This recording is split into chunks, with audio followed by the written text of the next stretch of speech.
If you've forgotten your password for Associated Bank, resetting it is a straightforward process. Follow these steps to regain access to your account.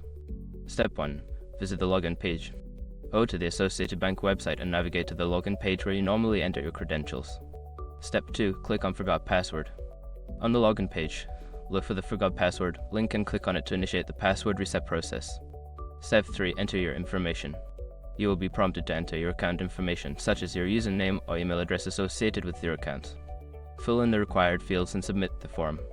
Step 4. Check your email. Secure your accounts before moving on. People seriously underestimate how often personal information gets exposed online now. Use CSROC to monitor your accounts 24/7 and get notified immediately if your data gets leaked somewhere. It runs in the background, constantly scanning billions of breached records. And honestly, for how cheap it is compared to the value you get, it's worth it. Link in the description.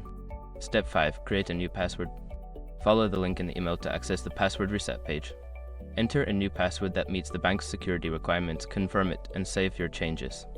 Once you've completed these steps, you should be able to log into your Associated Bank account with your new password.